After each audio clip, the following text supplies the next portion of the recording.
Chapter 30 of The Lark by Edith Nesbit. This recording is in the public domain. "Now you clear out," said Jane next morning. "Go right off into the garden while I tackle the antrobus and the halberdiers and the engines of war. It was all my doing, and I'll take what's left of the bother. You've had more than your share, you poor old martyr. I'll do it directly after breakfast." But it appeared that Miss Antrobus had gone out before breakfast and had not returned. Lucilla wondered miserably whether the anxious reformer had gone to interview the Society for the Protection of Aged Relatives.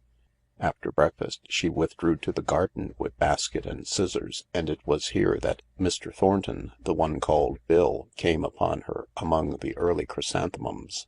"I say," he began, "about last night. I want you to forget it." Charles Reade supplied Lucilla with a sufficiently apt quotation. "Never remind a lady of what you wish her to forget," she said. "Now that's most awfully good of you," he said, "but I do want to say that I really am not the bounding ass you must be thinking me. The fact is, my profession doesn't bring me the acquaintance of people like you and your cousin. And the war was so damnable — I beg your pardon — and the afterwards. Do you know, we three nearly starved before we got hold of a paying profession. I mean paying engagements. Oh, we're all right now, but that sort of thing half turns your head. We've slept on the embankment. We three. Yes, really. And now we're all right again, it's true. But, anyhow, say you forgive me?" "Oh, it was only nonsense," said Lucilla, bold in the autumn sunshine. "Don't let's fuss. You might carry these into the shop for me, will you?" She pressed a bundle of stiff, twiggy, dewy-wet chrysanthemums on him and went on down the row, snipping busily here and there among the foam of flowers, creamy and pink and golden. She cut far more than were needed and carried them to the shop. Here she resolved to stay till Jane should have dealt with Miss Antrobus, though she had a sinking feeling that it would rather be Miss Antrobus who would deal with Jane. Gladys was there, of course, and all Gladys's talk was of Mr. Thornton, the one called Bill.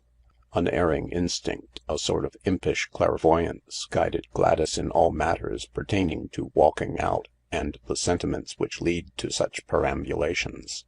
Lucilla felt hotly that Gladys knew, as well as if she had been present, that there had been something last night, something not quite in the usual order of things, between her and that Mr. Thornton, the one as ain't married. "When he come in just now," said Gladys, "with them flowers, I knew that instant minute as he'd got something on his mind. Do you think his young lady's been being aughty to him, miss?" "I'm sure I don't know," said Lucilla. "I should think twice afore I cast him over for ever, if I were her. He's a gentleman, he is. His hairbrushes has silver backs. Oh no, that's Mrs. Thornton, to be sure, but it's all in the family. And he gives me 5 bob when I sewed on the bows on his evening shoes." Lucilla defended herself with the heaviest of the account books. "Don't talk," she said. "I'm busy. In fact, you might as well go and see if you can help Mrs. Doveton. I'll take the shop for an hour or two." "If I was his young lady I should throw him a kind word. I should throw him a kind word. It don't do to let 'em get too downhearted," said Gladys. "If they gets too miserable they makes away with themselves, sometimes." "Have any of your sweethearts committed suicide, Gladys?" Lucilla could not help asking. "I wish you wouldn't use that low word, miss. No, none of the gentlemen I've walked out with ain't gone so far as that. When I said make away with themselves I meant making away to some other young lady not worth his notice most likely. All right, miss, I'm going." She went, and almost at once Miss Antrobus darkened the door. "Good morning," she said, not smiling. "Can I have 10 shillings worth of flowers for the hospital? Chrysanthemums, I think. Not any white ones, please." "Have you seen Jane this morning?" Lucilla asked. "No, I have been out since 7 on business." Then Lucilla perceived that the gods did not intend this particular piece of work to be for Jane's doing. "Look here," she said, fumbling with the flowers. "I want to talk to you." "Yes?" said Miss Antrobus. "About the aunt," said Lucilla, teasing the wet blossoms. "Yes? Was there some mistake in the address you gave me last night ?"" No," said Lucilla, " there isn't any mistake. There isn't any address. There isn't any aunt. It was all a silly trick. I was the aunt dressed up. Jane was looking for you to tell you, but " Here, prompt as to a cue, Jane came pattering down the very stairs by which she had first tumbled into the garden room. " I say, Luce, I can't find her anywhere," she began. " Oh !" She ended on a different note and stopped short, face to face with Miss Antrobus. " I was just telling Miss Antrobus — shut the door, Jane," said Lucilla, pale and determined, " about there not being any aunt really." "Yes," said Jane, "but I meant to tell you because it was really entirely my fault. My cousin didn't want to do it. She hated doing it. She only did it to please me, to get me out of a hole." " Your cousin dressed up to please you and impersonated an aunt who does not exist ?"" Yes, I did," Lucilla affirmed. " I used to feel such a pig when you were so nice to me, but I didn't know how to get out of going on with it. I do hope you'll forgive us for playing such a trick on you." " But why ?" said Miss Antrobus.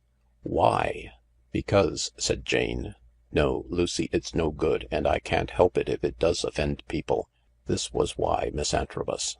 Mrs. Rochester came here being superior and patronizing, wanting to see our chaperone. She almost said you wouldn't come here unless there was some old lady. So I thought, if Mrs. Rochester wants old ladies, I daresay we can supply them. I was in an awful rage, and I said there was an Aunt Harriet, just to shut Mrs. Rochester up, and then of course there had to be one. And I'm very sorry if you're annoyed about it, but really I can't see that it's done anyone any harm. And if Mrs. Rochester hadn't come here interfering and hinting that we weren't capable of looking after our own affairs, it would never have happened." Miss Antrobus had sat down. Now she bent her head over the flower table. " Did Mrs. Rochester say anything about me ? Anything special ? Cards on the table," she said sharply, seeing that Lucilla hesitated. But Jane did not hesitate. "Yes, she did," she answered. "When she thought she'd got an aunt to say them to. She said that you and Mr. Rochester were secretly engaged and begged the aunt to give you opportunities of sweethearting and to warn us off. So now you know." Lucilla turned startled eyes on the speaker. How could Jane know? Miss Antrobus raised a brave but scarlet face. " Thank you," she said. " That is cards on the table. Now for mine. I used to be fond of Mrs. Rochester. When I was a girl I had a passing fancy for John Rochester, and Mrs. Rochester encouraged it. But the war knocked all that nonsense out of my head. And he never looked the same side of the road as I was. Never." " But how horrible of Mrs. Rochester," said Lucilla. " I didn't know there were people like that — out of books." " Oh, well, it seems there are — a few," said Miss Antrobus dryly. " She told me that her Jack had fallen into the toils of a designing girl, a sort of low-class siren, and asked me to come here and put a spoke in the siren's wheel. Be a rescue party, in fact. And for the sake of old times I agreed to come. Besides, I wanted to see a siren. But of course, when I saw you two, and when I saw John Rochester with you, I understood. Well, that Mrs. Rochester was trying it on again. Only I couldn't quite make out the aunt. But surely aunts do happen in most families. An aunt was quite probable." " Oh yes, but not an imitation aunt. I could not think why you were acting that farce." " Do you mean to say," cried Lucilla, all the actress in her outraged almost beyond endurance, " do you mean to say that you knew I wasn't a real aunt ?"" Of course I did, almost from the first. But you went on being so nice to me. That was to try to make you do what you have done — own up. And when we wouldn't you tried frightening us. Well, wasn't it fair ? A sort of tit for tat." Poof, how the atmosphere's cleared by a little plain speaking. I say, you two girls, let's be friends, shall we ? I believe we shall get on awfully well together now there are no pretences and misrepresentations between us." And as she smiled at them, Holding out a hand to each, they saw for the first time that which Mr. Dix had described as a sort of radiant goodness shining from her face. "Yes, rather," they said. And Jane added, "It's most awfully decent of you not to be ratty with us for playing such a trick on you." "But," said Lucilla, struck by a sudden thought, "do you think the others spotted the false aunt?" "Oh no," Miss Antrobus assured her. "Not one of them. You acted splendidly. I was the only one that had the least suspicion." That night Lucilla woke suddenly. Very wide awake she was. So wide awake that she knew it would be vain to thump the pillow and turn over. She had better read. Or better still write up her diary. The brown morocco volume with the shining lock and her name in gilt letters on it had been the guardian's present when she was 15. She had neglected it lately. True, many interesting things had happened. Things that would have impelled the diarist of 15, 16, 17 to pages of chronicle and comment. But there had been nothing which moved 19 to a record, under lock and key, until— well, anyhow, Lucilla did now feel that she had neglected her diary too long.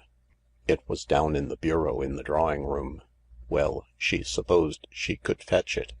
She lit her shaded candle, slipped into the silken blue kimono with the apple blossom embroidery on it, another of the guardian's presents, and, candle in hand, crept down the wide stairs. But as she went, the air from an open window blew out her candle, and then she saw below her a yellow streak of light from the drawing-room door. Someone else was up. At 3 in the morning? Jane looking for a book? Gladys looking for traces of secrets in her particular department of knowledge? An insomnolent P.G.? A burglar? Lucilla crept down the remaining stairs and laid an eye to the crack of the drawing-room door. And it was a burglar. A strange man sat at the bureau quietly going through the papers on it. A kit bag lay beside him on the floor, evidently full. And the silver candlesticks and inkstand and the silver Indian things off the mantelpiece, none of them there. Lucilla crept up the stairs again, fleet and noiseless as Diana in the chase, and as she went she thought, "Call Jane? No good, any more than I am. The servants? Worse than no good. Mr. and Mrs. Thornton? No, a woman might scream if you wakened her suddenly. Mr. Tombs? I think not. Bill Thornton? Yes, I think so." And she crept along the softly carpeted corridor towards the young man's room. "But you can't knock at his door," said Decorum to Lucilla, "because of warning the burglar. You'll have to go right in." "That will never do. It wouldn't be proper." "Don't be silly," said Lucilla to Decorum. "I've something else to think about than things being proper." And she turned the handle of Bill's door, which opened noiselessly. Not locked, thank goodness. The room was quite dark. But she knew where the bed lay and felt her way to it. Fortunately, she was one of those persons who do not lose their sense of direction in the dark. Presently she felt the edge of the bed against her knees and heard the quiet breathing of him who slept there. Did men scream if you waked them suddenly? Well, she must chance that. She reached out her hand to where she thought a shoulder should be, grasped an arm clad in thick silk, and whispered as she grasped it, "Hush!" Mr. Thornton did not scream. Nor did he move. He answered her whisper with another. "What's up?" "It's me. It's Lucilla. There's a burglar." "Where?" "In the drawing-room." "Right-o," he whispered. "Cut back to your room. It'll be all right." "Take care he doesn't shoot you," she said. If you can laugh in a whisper, Bill Thornton did it. "I've got a revolver," he said. "Don't you worry." Lucilla felt her way to the door, and she did go back to her own room, but only to get the poker.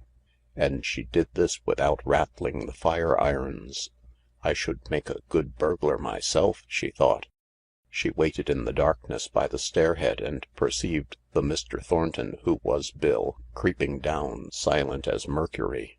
Then she followed with her poker, feeling a heroine. She reached the drawing-room door in time to hear, "That's right. Any firearms?" "No," said a strange and husky voice. "Any more of you?" "No." "Empty that bag, and don't rattle the stuff fit to wake the dead." A faint rattling followed. "Now turn out your pockets." Fainter rattlings. Then, "What are you going to do with me, governor?" "Kick you out," said Thornton's voice. "If you take my advice you'll chuck this lay. You don't know your own silly business. A bare light and the door left open? You deserve the stone jug." "I know I do," said the man, "but this ain't the trade I was brought up to."